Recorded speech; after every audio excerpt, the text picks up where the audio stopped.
Hey y'all, I'm Shay. I'm Zay. And today we are bringing you along on our Bible study. Basically what we're going to do is we're just going to read 2 chapters from Proverbs. And then as we read, we usually highlight what sticks out to us or what we like about the chapter that we're reading. And then whenever we're done reading it, we come together and we explain what the verses are that we highlighted or why we highlighted it and what it means to us. So Yep, and I read 1 and 2, so we're gonna be on 3 and 4. She's gonna read 3 and 4 while we both jot down what we find interesting about it. Yes. And we're gonna talk about it. And then feel free also while we're reading to grab your guys' Bibles and read along with us if that's what you guys would like to do. But just so it can feel like we're all in this together, I don't know.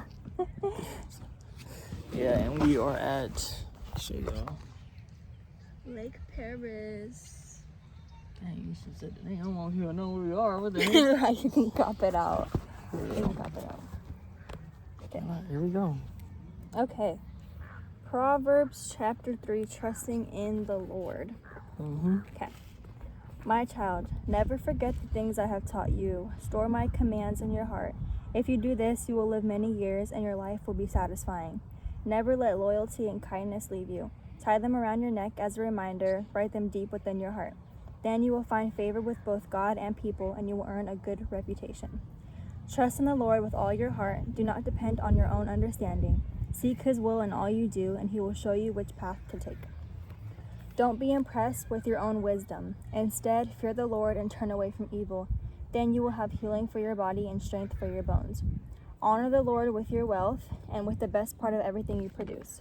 Then He will fill your barns with grain, and your vats will overflow with good wine. My child, don't reject the Lord's discipline, and don't be upset when He corrects you. For the Lord corrects those He loves, just as a father corrects a child in whom He delights. Joyful is the person who finds wisdom, the one who gains understanding. For wisdom is more profitable than silver, and her wages are better than gold. Wisdom is more precious than rubies. Nothing you desire can compare with her. She offers you long life in her right hand, and riches and honor in her left. She will guide you down delightful paths, and all her ways are satisfying. Wisdom is a tree of life to those who embrace her. Happy are those who hold her tightly. By wisdom the Lord founded the earth. By understanding He created the heavens. By His knowledge the deep fountains of the earth burst forth, and the dew settles beneath the sky. My child, don't lose sight of common sense and discernment. Hang on to them, for they will refresh your soul. They are like jewels on a necklace. They keep you safe on your way, and your feet will not stumble. You can go to bed without fear. You will lie down and sleep soundly. You need not to be afraid of sudden disaster or the destruction that comes upon the wicked, for the Lord is your security. He will keep your foot from being caught in a trap. Do not withhold good from those who deserve it when it's your power to help them. If you can help your neighbor now, don't say come back tomorrow and then I'll help you.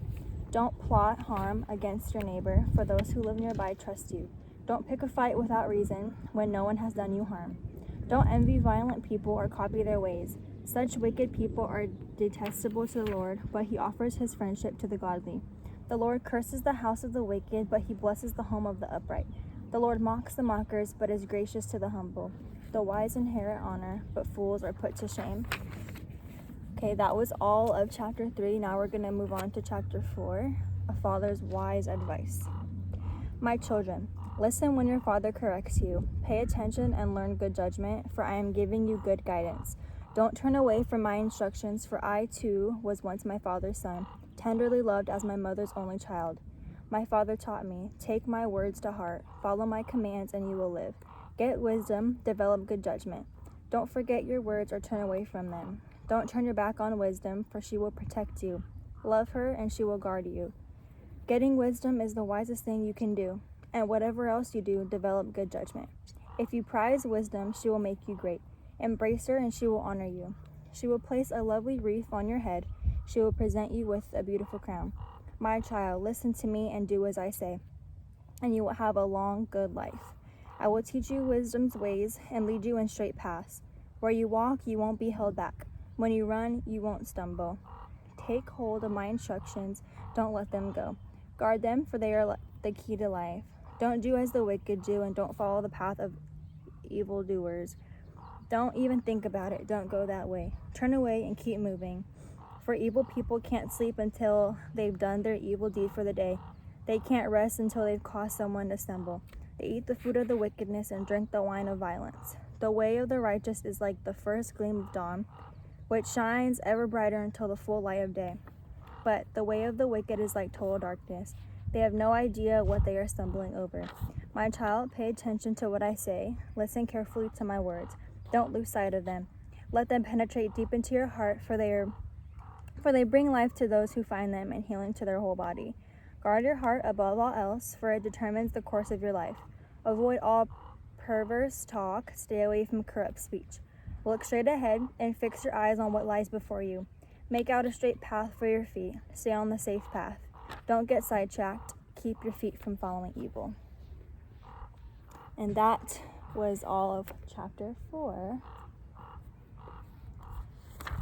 And I need to go back to 3 and find what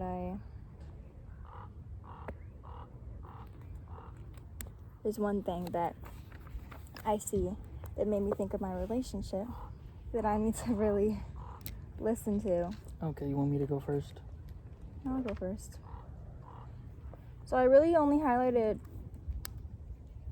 2 things, and they're both in 3. The first one, I feel like everybody knows this one. Like, I already had this one highlighted because I really do love this one. Like, when I was first starting to read the Bible, this verse, like, always stuck out to me. You wanted to say that one. That's why that's crazy. But it's chapter 3, verse 5 through 6. It's crazy. Trust in the Lord with all your heart. Do not depend on your own understanding. Seek his will in all you do, and he will show you which path to take. A lot of people, am I talking to you or am I talking to the people? Huh? Am I talking to you or am I talking to the people? You talking to the people. Oh, I don't know. I feel more connected when I talk to Okay, you. we'll talk to the people too, because the people are here. So, to me, this verse, like, especially when I was new in my faith, I really liked to listen to this one because there are a lot of times, and I honestly feel like there are still Christians today that kind of go on their own understanding because they think they know what is right or what direction they should take because it seems right to them. But in all reality, you don't know the right path to take. It may seem right, but it might not lead you. It won't lead you actually to the end or destination that you want to, bless you, that you want to get to. But if you take the way God is making that path for you, like God's going to make a path for you. And if you take that direction, it might come with ups and downs and struggles and challenges, but you're going to get to the end result that you want from the beginning. Okay, I'm the people because basically they gonna have questions like this too. How would you know that that's the right path that God is giving us? God will give you confirmations. There's definitely times, because Isaiah always tells me this too, that God communicates with you through people. So if let's say you're praying about something like every night and day and you feel like you're not getting answered, but then one day you're talking to your friend and he or she says to you exactly what you were praying about, that's God telling you what you're, like, he's answering your prayer right there. Like, or you can get a confirmation in a dream. Like, if you're dreaming and you have a dream about what you were praying about, that right there is letting you know that God's listening to you, he heard you, and he's giving you that answer. Okay. No, what else? And then another one, chapter 3, verse 30, don't pick a fight without reason when no one has done harm to you. Okay. I'll tell you why this one made me think of my relationship, because I will admit that I feel like I tend to be the problem a lot in the relationship, because I let anger sometimes get the best of me sometimes, and I just say things without thinking a lot of times, and it picks a fight whenever he's done nothing wrong to me. It's just the way I'm feeling about a situation. So we've learned that, even though sometimes I hate this, we've learned that distance for a little bit is a lot better when we're both upset about something, rather than picking a fight right then and there, because then a lot of us, we're both saying things that we don't mean out of anger and frustration, and it's just better that we either pray about it, talk to God about it, and then reconvene, or if we've had our conversation with God and we feel like he's telling us, no, there's no need for you guys to talk about it or go back and forth about it anymore, but we're both content, then we just let it be. And that's something that I also struggle with sometimes, because if I feel like I don't talk about it right then and there, it stays in my mind, and I tend to bring it up the next day or like in a week, and then he's like, dang girl, like we've already been through this, like why are you bringing it up again? And it's because I haven't allowed myself to move on fully from it. I'm still thinking about it. So honestly, the advice that I'm giving you, I should really take for myself too, because I need to turn to God a lot more in situations like that, rather than taking time to myself and thinking that I'm gonna make the right decision in the situation when I'm not. I know I'm not gonna make the right decision. It's just gonna cause more of a divide between us. He's gonna get frustrated, I'm gonna become more frustrated, and it just doesn't resolve anything. So there's no need to pick arguments when you or the other person hasn't done any harm. So I'm definitely gonna take this and apply this to my relationship for sure. Is that it? Yes. Okay, so I highlighted 3 things. I'm gonna kind of talk quick because she took off. I'm sorry. Man, all the camera time, like, man. You feel me? I was raised in the church, so it's like I know what is right and what's wrong and stuff like that. And some stuff that I did in the past wasn't right. And overall, like I've turned my life around a lot. Like there's a part of time where I was like, I'm gonna change, and I'm still in the world and I'm still in my word. Like you gotta pick one or the other. So now it's like I know that I'm picking the word over the world, because it's like I just want to change. I don't want to do some things that people think that are fun just to make them feel good. Like if I don't feel good about it, I'm not gonna do it either. But yeah, so the first one I did was Proverbs 3:9. It says, this is what I want to talk to a lot of people about, okay? So if you wonder why God's not blessing you some of the time, this is probably one of the things. It says, honor the Lord with your wealth and with the best part of everything you produce. So basically that's talking about tithes. Tithes is a big key on getting blessed from the Lord. Not even just tithes, but also giving to the poor. It says in the Bible too. I gotta find what thing it says, but it says basically give to the poor, give to the need. So basically tithes, you give 10% of what you get off of your check. Off of every check you get, give 10% of the Lord, because that's what you owe to Him. It says in the Bible too. You can read everything, and it shows right here in the passage in Proverbs that you're gonna see like in a lot more. But it's like, this is one thing that if you wonder why you're not getting blessed, that's why. And I'm gonna try to record one of our pastors saying it, because he says it a lot. After everything, he says, give what you owe to God, and that's 10% of it. Like, and you'll see your household, whatever situation you're going through, good or bad, really change for the better. So that's one thing that people got to understand that you got to do. Another one is, this one I really learned.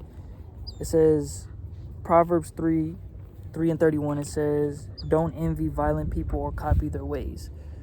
With me, I envied like a lot of people. Like I did not like a lot of people. I hated a lot of people, but hate will just corrupt you and your soul and your spirit. It's bad. It will make you turn into them. So if you hate a person, you'll hate a person so much that you'll turn into that person that you hate. And I had to learn from like my family members or friends, something like that I didn't really want to talk to them. I didn't like them or anything. It's just I was in a dark hole. I was like, dang, like now I'm turning into him by hating him. Like for doing this, for doing that, for doing this. It don't matter what people do to you, good or bad. Love them unconditionally. Love them unconditionally, because what happened to Jesus on that cross? He died for our sins. He died loving them, no matter what. He knew what had happened, and he did it for us, so we can still be here today. And he still loved them people, for real. So it's like, why should you hate anybody? Why should you not like anybody? If Jesus died on the cross for our sins, loving them people.